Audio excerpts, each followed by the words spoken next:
जय सिया राम मित्रों, आज का विषय लिया है पितृ। क्या पितरों को तर्पण करना चाहिए या नहीं? इस विषय पर जो हमारे शास्त्र कहते हैं उसके अनुसार आज का व्याख्यान। अपने वंशजों से क्या चाहते हैं पितृ, वो गीत भावार्थ के साथ आपके समक्ष प्रस्तुत करूंगा। विष्णु पुराण में पितरों के द्वारा कहे गए वे श्लोक हैं जो पितृ गीत के नाम से जाने जाते। इस गीत से पता लगता है कि पितृगण अपने वंशजों संतानों से पिंड, जल और नमस्कार आदि पाने के लिए कितने लालायित रहते हैं। पितृ यानी मरे हुए पूर्वज जीव अपने वंशजों द्वारा दिए गए पिंड दान से ही अपना शरीर बना हुआ अनुभव करते हैं। जिस दिन आप पिंड दान करते हो तो वो सोचते हैं इस पिंड से ही हमारे शरीर का निर्माण हो गया है। वो कल्पना में ही सोच सोच करके पितृलोक में बैठे पितृगण आनंदित होते हैं। ये अनुभूति ही पितरों को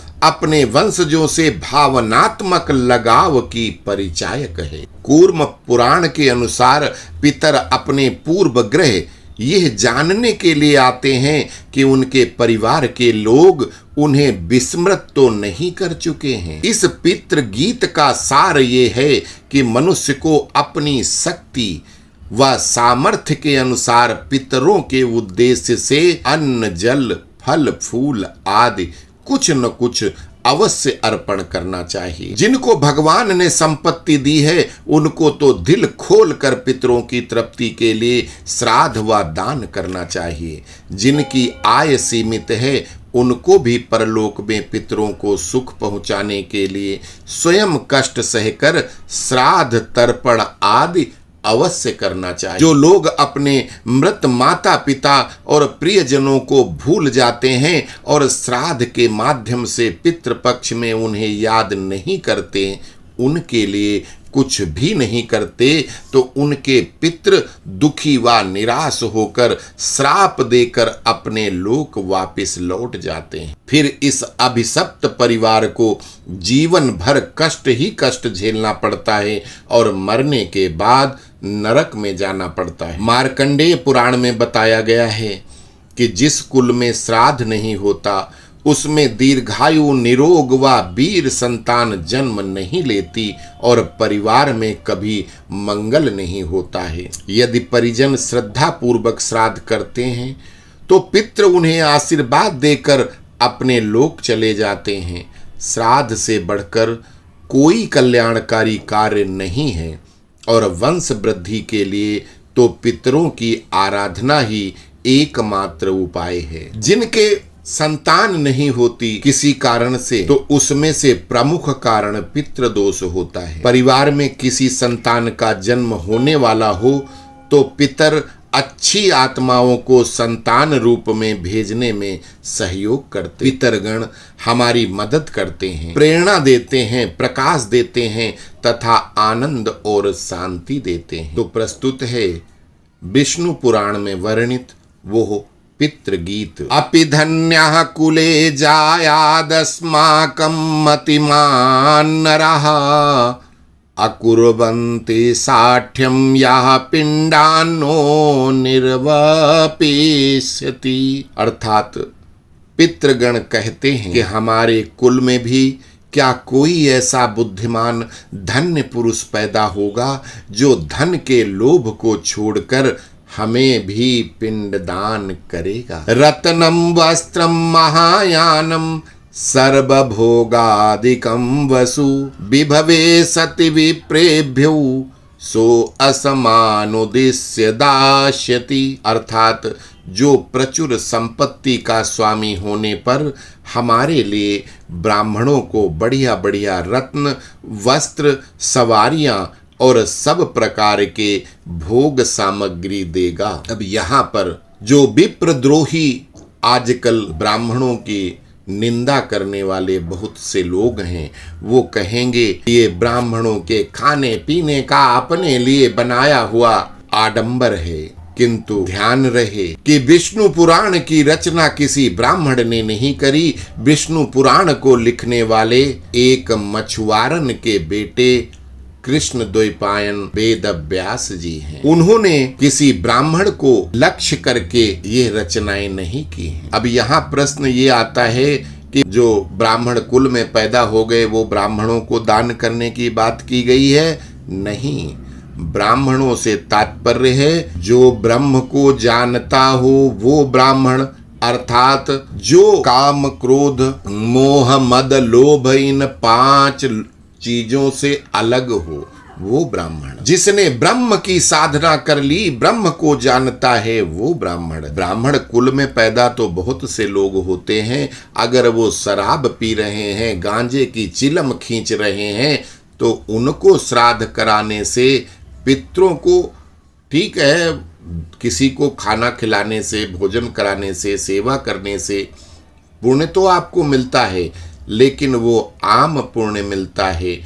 पितृ उससे पिंड दान नहीं पाते। पिंड दान के लिए आपको योग्य ब्राह्मण ढूंढना चाहिए। उन ब्राह्मणों की बात की गई है, उनको दान करने की बात की गई है। पहली बात तो वो दान लेते नहीं, और अगर दान स्वीकार भी कर लेते हैं तो वो दान कहीं न कहीं वो पुनर्दान कर देते हैं। वो अपने पास नहीं रखते, वो लोभी नहीं होते। मैं उन ब्राह्मणों की बात कर रहा हूं और उन्हीं ब्राह्मणों की विष्णु पुराण में बात की गई है।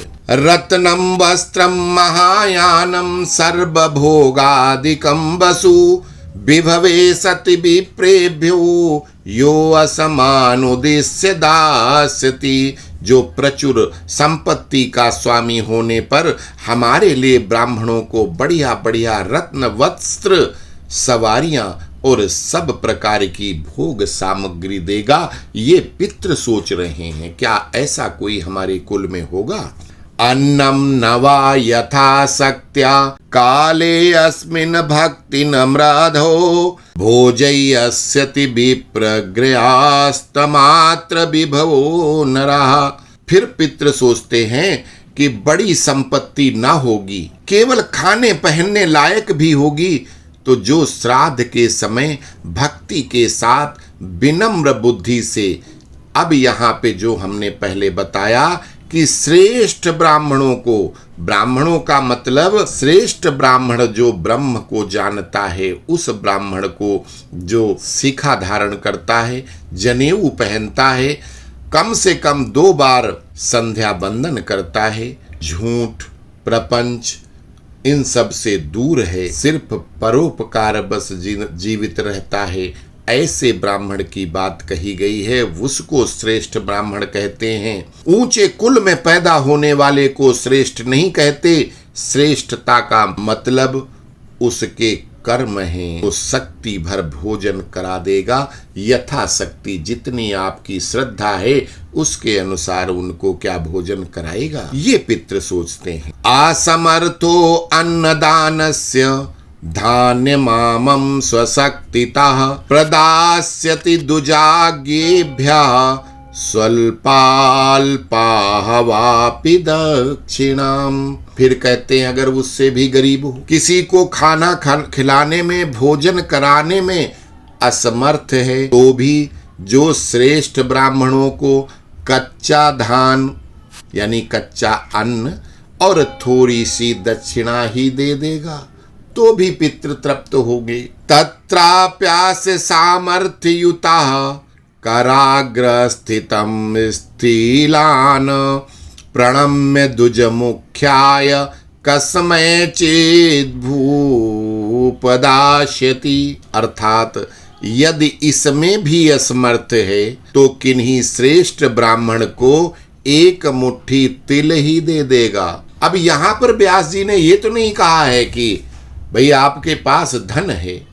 तो आप उसके अनुसार यथाशक्ति, इसीलिए श्रद्धा कहा गया है। श्राद्ध का मतलब श्रद्धा पूर्वक दिया हुआ दान। यहाँ पर व्यास जी ने ये नहीं कहा कि आप सिर्फ उनको सोना चांदी ही दो, उनको वस्त्र दो, उनको ये दो, दक्षिणा दो, इतनी फीस दो। जो आजकल के लोग इतनी फीस हो गई, ये हो गया, वो हो गया, कुछ भी ऐसा नहीं कहा। उन्होंने कहा कि आपके पास जितनी श्रद्धा है, जितनी सामर्थ्य है, उसके अनुसार दान करो। भाई बहुत धनवान हो तो वस्त्र दो, आभूषण दो, सवारी दो, सब कुछ दो। जब वो नहीं है, उससे कम है, तो उनको भोजन कराओ, दक्षिणा दो। वो भी नहीं है तो उनको कच्चा अन्न दे करके, थोड़ा सा अन्न जितना आपके पास है उतना दे करके पितृ के नाम पे उनको देकर श्रद्धा पूर्वक दान करो। अगर वो भी नहीं है, वो भी नहीं कर सकते, तो पितृ कहते हैं तो सिर्फ एक मुट्ठी तिल तो दे सकेगा, काले तिल किसी ब्राह्मण को दान कर दो, श्रेष्ठ ब्राह्मण को, तो उससे भी आपका पिंडदान पूरा हो जाता है। अगर तिल की भी सामर्थ्य नहीं है, उसके लिए भी बताया गया है, तिलय सप्ताष्टर्भिर्वार्पि समवेतम जलांजलिम भक्ति नम्र अस्यामुद्दिश्य भुव्यास्माकं प्रदास्यति। अर्थात अथवा हमारे उद्देश्य से भक्ति पूर्वक विनम्र चित्त से 7-8 तिल से युक्त जल की अंजलि ही दे देगा। आप तिल भी दान नहीं कर सकते, आपके अंदर वो भी श्रद्धा नहीं है, तो गिनती के 7-8 थोड़ा सा एक चुटकी तिल डाल करके क्या हमें जल भी नहीं दे सकते? पितरों को जल तो दे ही सकते हो, वो दे दो, तब भी पितृ प्रसन्न हो जाते हैं। अगर ये भी नहीं कर सकते तो आगे क्या कहते हैं, यथा कुता स्त्री सत्प्राप्य गोभ्यो वापि गवाहिकम अभावे प्रोणयन इस्माच्वद्वायुक्ता प्रदास्यति। इसका भी अभाव हो तो कहीं से एक दिन का चारा ही लाकर प्रेम और श्रद्धा पूर्वक हमारे लिए किसी गौ को खिला देगा। अगर आप वो एक चुटकी तिल का भी अरेंजमेंट नहीं कर पाए और अपने पितरों को जल नहीं दे सकते, तो कुछ नहीं करते, एक दिन जाके थोड़ा श्रमदान करो, कहीं से घास छील लाओ, कहीं से थोड़ा सा हरा चारा लाकर एक दिन अपने पितरों के नाम से किसी गाय को चारा ही खिला दो, तो भी पितृ प्रसन्न हो जाते हैं। अगर ये भी नहीं कर सकते तो उसका भी उपाय है, सर्वा भावे वनम गत्वा कच्छ मूल प्रदर्शकः सूर्यादिलोकपालान मिदम उच्चे वर्धिष्यति। तब फिर क्या होता है कि आप ये कुछ नहीं कर सकते, इन सभी वस्तुओं का अभाव है, तो वन में जाकर दोनों हाथ ऊंचे उठाकर कांख दिखाता हुआ पुकार कर सूर्य आदि लोकपालों से कहेगा, वन में चले जाओ, एकांत में अपने दोनों हाथ उठाकर भगवान सूर्य को साक्षी मानकर, लोकपालों को साक्षी मानकर आपको कहना है कि नामे अस्ति वित्तम धनम च नान्यम रक्षादोपयोग्यम स्वतीत्रन्नतो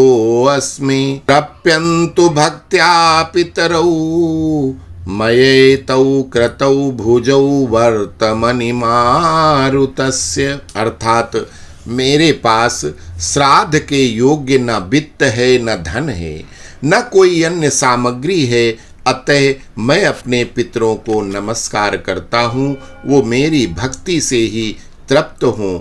मैंने अपने दोनों भुजाएं दीनता से आकाश में उठा रखी हैं। इस प्रकार पितरों के प्रति श्रद्धा भाव से ही उन्हें सबसे बड़ी तृप्ति प्रदान करता है। अब यहाँ प्रश्न ये है कि अगर किसी के पास सब कुछ होते हुए ये करे तो उसका प्रभाव उल्टा होता है। आप पितृ को नहीं देख रहे, लेकिन पितृ आपको देख रहे हैं। अपनी श्रद्धा अनुसार, सामर्थ्य अनुसार पितरों को तर्पण, पितरों के नाम पर दान अवश्य करना चाहिए।